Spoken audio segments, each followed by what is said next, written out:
Eh, Gastón Sosa Michelena es docente y ha trabajado en distintos ámbitos vinculados a la pedagogía. Y acaba de editar un libro que yo le comentaba a él, es muy original, muy interesante, muy novedoso y realmente me parece que es un aporte, primero, a nivel pedagógico importante. Y segundo, me parece que además para los que les gusta el cine tiene también una llegada, tiende un puente muy interesante. Se llama Guiños, de un profesor, educación y cine, una mirada pedagógica tomando escenas de cine para pensar y emocionarse. ¿Cómo te va? Un gusto recibirte, Gastón. Bueno, un gusto para mí también, Jaime. Es un halago que tú me hayas invitado y en este espacio tan importante. Y bueno, no me esperaba estas palabras. Lo cual a uno lo alimenta para continuar, no el ego, sino para continuar. No, pero es que es así. A ver, ¿cómo surge esto de cruzar? Se sabe que el cine, como todo medio de comunicación, genera elementos que van formando a los receptores de los mensajes. Eso está claro. Uno aprende yo me acuerdo de haber preparado exámenes de historia escuchando columnas acá en esta radio de José Pedro Barrán, por ejemplo, por decir algo, de Reyes Abadí. Es decir, cómo los medios de comunicación tienen una tarea pedagógica, eso no cabe la menor duda. Claro. Pero ¿cómo se te da a ti para, en un libro, cruzar la educación con el cine y cómo lo pensaste? ¿Cómo empieza y cómo lo pensaste? Bueno, tiene diversas raíces, digamos. Un libro es algo concreto, pero en realidad tiene toda una historia detrás de años. Digo, hay que remontarse primero a la base de que yo soy un docente, un educador. Eso es lo principal.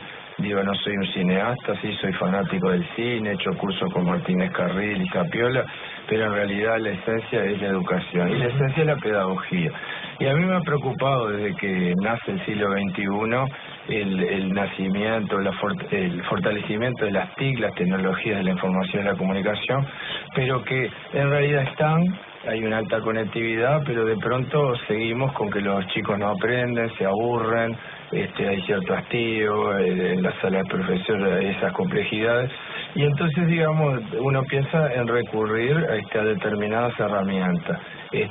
La foto, la imagen, la música son excepcionales, pero el cine tiene una riqueza realmente maravillosa y además sigue siendo, no sé si se define como arte o como sea, pero de los espacios que la gente sigue recurriendo a ellos, yendo a lugares físicos como salas o desde su propio hogar. Entonces, a mí me empezó a interesar no tanto la película completa, porque nosotros en 40 minutos no podemos dar una película de 90 minutos, y sino tomar escenas. Y empecé a ver que no solo hay películas de educación, documentales, o como yo allí tengo en el capítulo 10 películas tomadas porque realmente los profesores nos merecíamos tener un cúmulo de observación de distintas escenas como Semilla de Maldad, Fama, el profesor Layan, Entre Muros, Querido Profesor, todas películas donde aparece el profesor y aparece el aula. Pero también se puede tomar de una comedia, de una simple comedia, un pedacito de 10 segundos, de un minuto, en el cual se despierten cosas. Por ejemplo, Rojo como el cielo, que es una película en la cual un niño está bien continentado por su familia, una familia pobre, humilde, pero donde la madre lo quiere mucho, tiene esos clics con la comida, y el padre lo acompaña al cine, pero fortuitamente un accidente pierde la vista. Entonces él es desarraigado de su lugar. Eso es terrible. ¿Por qué? Porque no puede un niño ciego ir a una escuela de, entre comillas, normales. Entonces, ese corte terrible que se da, lo llevan a un lugar donde hay ciegos, donde hasta el director es ciego, pero allá aparece la parte rígida de la institucionalidad, que no le permite aflorar con toda su riqueza. Y este niño pasa por varias escenas en donde yo rescato, por ejemplo, dos. Una está en un árbol y un niño ciego de toda la vida le pregunta a este niño que quedó ciego, dice, ¿cómo son los colores? Corto. Eso dura 10 segundos. cómo son los colores un ciego, responderle. Esto tendría que estar en todos los espacios de didáctica del mundo. Está bien tener las teorías porque son las que nos continentan y nos salvan, pero hay que también ir a cosas que el audiovisual nos ayuda. Qué difícil es responder lo desconocido. Los profesores todos los días nos enfrentamos a eso desconocido. Y por ejemplo, en La Sal de la Vida, el abuelo, en un ámbito distinto a la educación, en un bar de especias, donde convive su nieto, le va a explicar, mirá qué escena, el sistema solar. Entonces, miren lo que le dice, mírame, piensa y después responde. O sea, 3 palabras esenciales. Primero, mírame, atiende. Luego piensa con tu cabeza. Y después responde desde tu juicio crítico.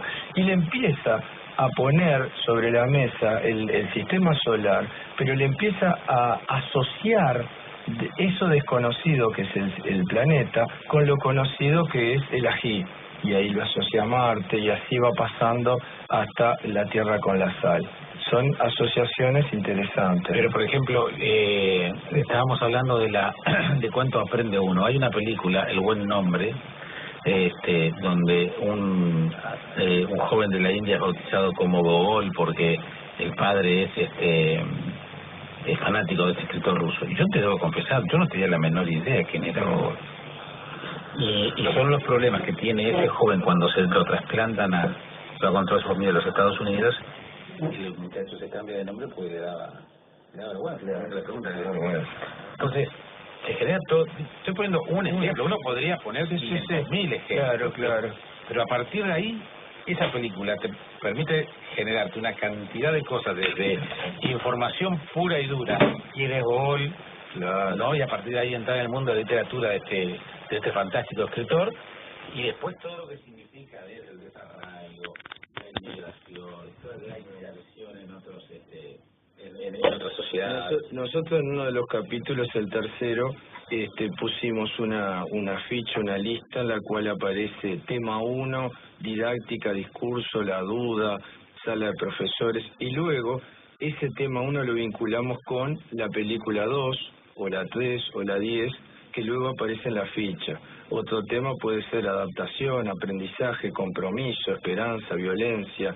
Otro tema es arte y creatividad, arte barroco, estética, diseño y literatura. Otro tema es códigos, símbolos, lenguaje, palabra, imagen, etcétera.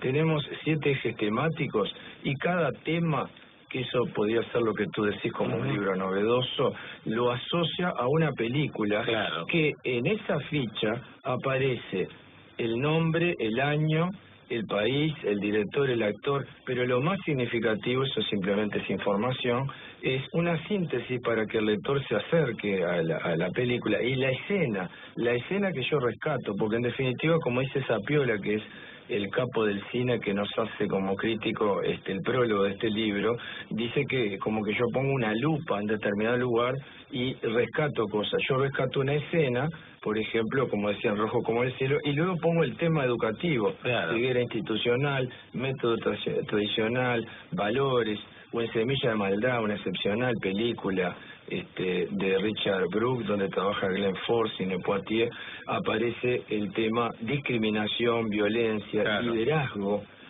sala de profesores, liderazgo, allá aparece el blanco y el negro, la confrontación de dos polos. Estoy hablando más allá de los colores, estoy hablando de ese líder complejo, salvaje, que es Big Morrow, y el Sidney Poitier, que es el otro líder, que el tipo va a una parroquia y toca el piano. Entonces Glenn Ford, que le cuesta encontrar un acuerdo en la clase para educar, recurre a estos dos polos de una forma realmente interesante. Y ya en el año 55, en una escena que es donde los calma y genera una discusión, él pone un dibujito animado y recurre al cine. Notablemente. Estoy hablando del año antes que yo nací. No, acá estaba mirando la ficha, por ejemplo, del Baño del Papa, la película uruguaya, donde se elige la escena del diálogo entre el padre y la hija sobre el trabajo, recuerdo perfectamente esa escena, con la casa con de las paredes de bloques y todo, tal cual la recuerdo. Y que él le quiere que, dice, ¿qué tal si tenemos 2 bicicletas para seguir haciendo bagallo? Pero eso es la lógica de la mente del tipo y del contexto social de toda una época, de toda una situación, de toda una generación. Pero ella dice, ¿y qué tal si puede ir al auto a hacer periodismo?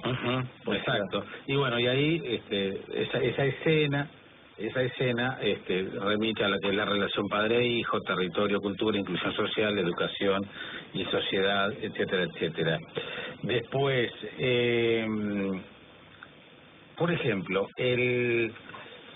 un libro de estos se puede tomar como un libro, una guía para docentes, que puede estar planteado por allí. Sí. Como yo decía, puede ser un libro planteado para fanáticos del cine, porque hay un recorrido por la historia de X cantidad de películas emblemáticas. Yo ahora no saqué la cuenta de cuántas son, pero... hay 66 fichas. Ahí va, 66 fichas, ahí está. Son abordajes.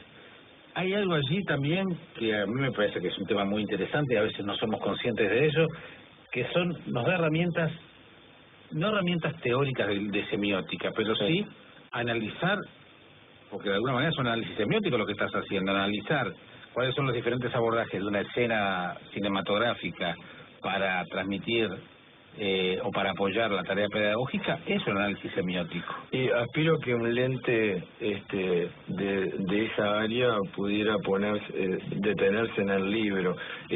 No cabe duda que acá hay mucha experiencia, mucha práctica, pero sin duda que hay teoría. En mi marco teórico tengo a Figari por su forma de enseñar, respetando la integridad y la creatividad, a Paulo Freire por el compromiso en educación y sociedad, al gran Miguel Soler Roca, un joven que va a cumplir ahora el 10 de abril 94 años, y que el tipo, cuando yo por correo le escribí, al minuto y medio me responde y me dice, mire, yo ya soy un hombre por mi propia edad, que la tecnología no es lo que trabajo, y sin embargo uso una frase sobre tecnología de él en cada charla y cada taller. Esa frase la uso siempre, que dice, las tecnologías son neutras, los que la usamos no.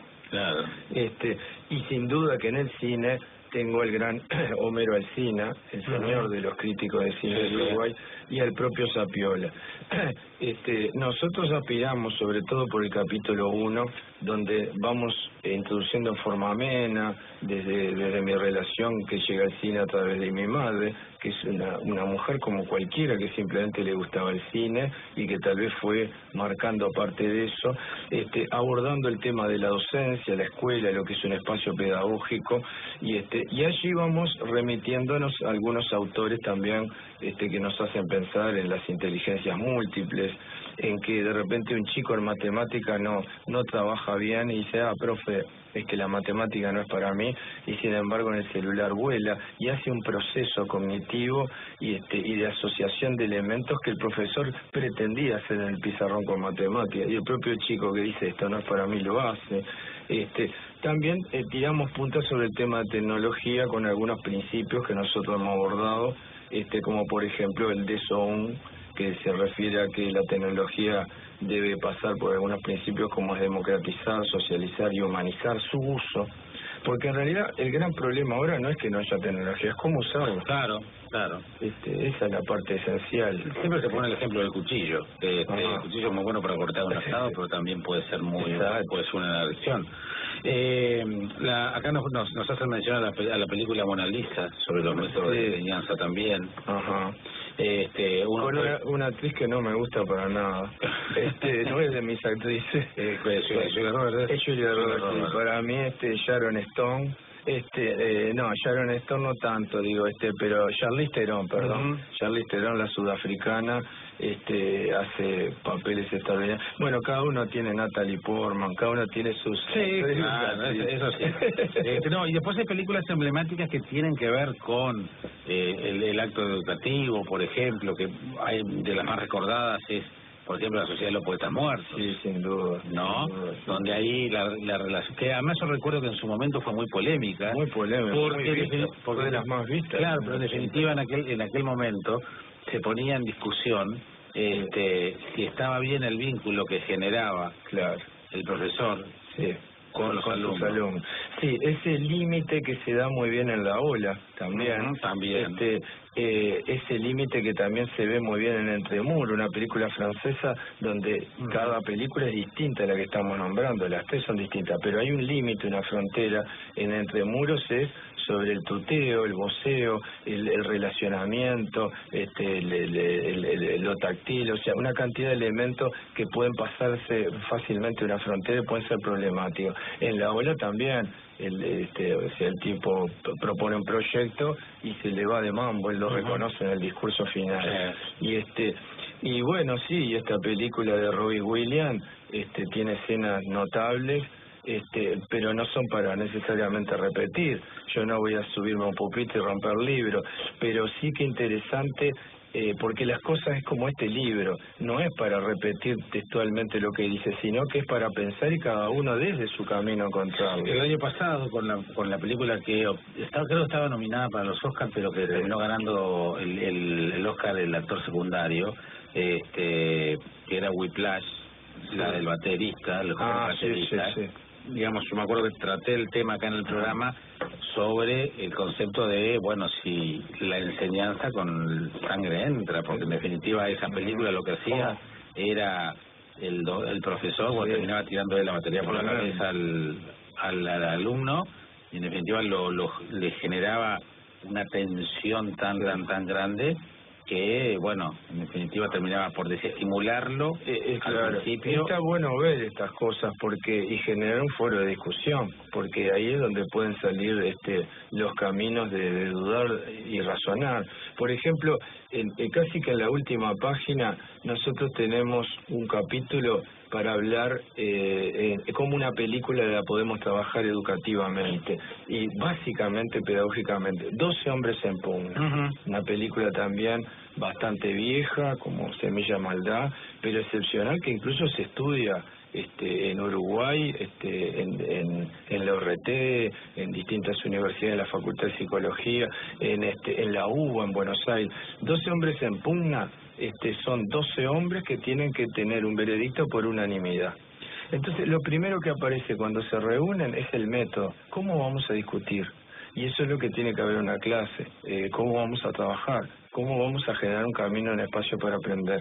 Lo segundo es cuando votan, 11 ven que es culpable y uno dice que no. Pero no es porque crea que es inocente, sino porque hay que darse el espacio de la duda. De todo esto nosotros vamos trabajando con pequeñas escenas y llegamos, por ejemplo, a conceptos como enseñar a dudar, enseñar a buscar respuestas investigando, enseñar a componer argumentos para defender una respuesta posible, contraponer fuentes. Podría ser un camino para plantearse en una clase, identificar el problema en una situación, generar instancias de debate, pensar en la confianza y el compromiso, trabajar problemas cercanos a la realidad del estudiante.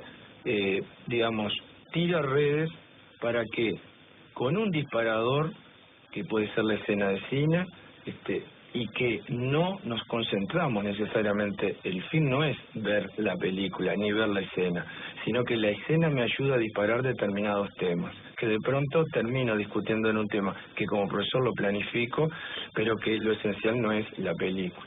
Ahora todo ha cambiado mucho y las nuevas tecnologías forman parte del acto educativo y el ámbito de la educación formal las ha integrado bastante bien. En época de Ceibalitas y todo, obviamente no se puede ser ajeno a la nueva tecnología, pero hay que reconocer que seguramente cuando tú empezaste a dar clases, era muy complicado decirle a un inspector o un director de un liceo: voy a traer un proyector para mostrar parte de una película de cine. Sí, y es muy complicado conseguirlo. Bueno, no, pero más allá del tema material. En la cabeza. Conceptualmente, en la el cabeza. sistema no estaba preparado para que un docente... Claro. Es que hay cosas que se repiten. Estamos hablando del año 80, y sin embargo en Semilla de Maldad, en el 55, no hay un solo profesor que pueda sostener, que pueda, vamos a decirlo claro, aguantar a los alumnos.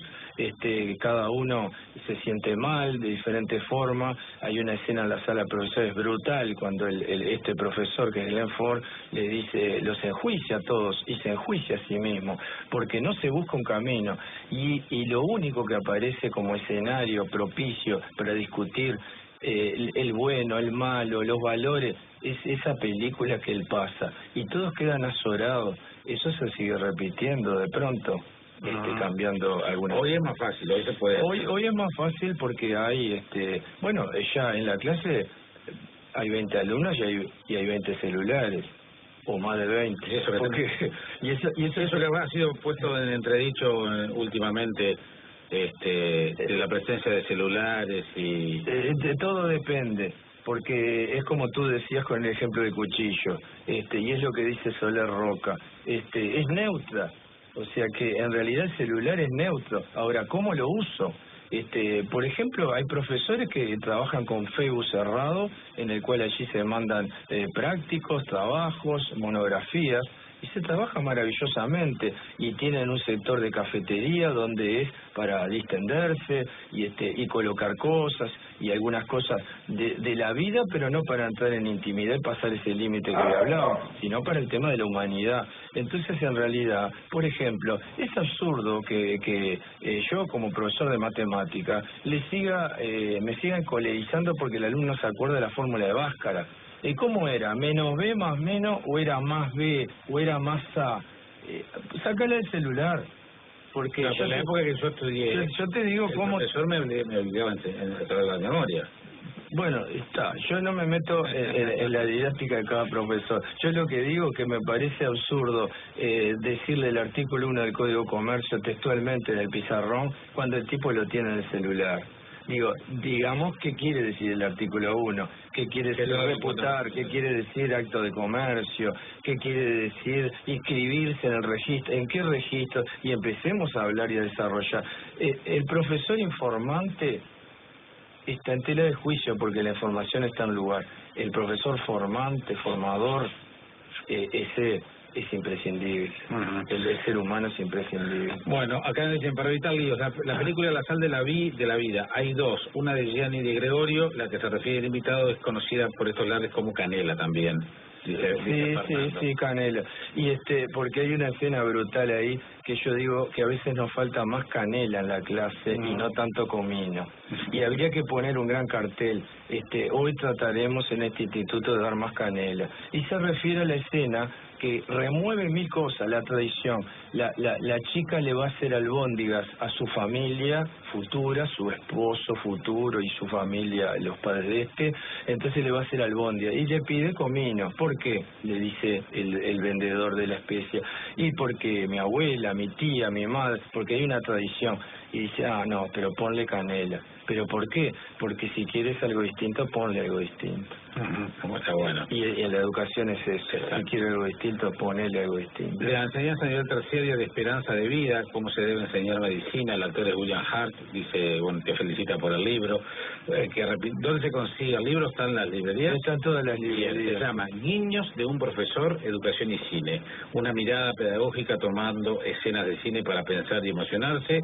Torre del Vigía en la editorial, seguramente lo debe distribuir Guzzi, cualquier cosa, si no encuentran el libro en la librería, díganle al librero que lo distribuye Guzzi, y ahí llaman por teléfono. Es el libro del profesor Gastón Sosa Michelena. Gracias por haber venido, gracias por el trabajo. Bueno, muy amable, la verdad un halago. Por favor, gracias. Chao, chao.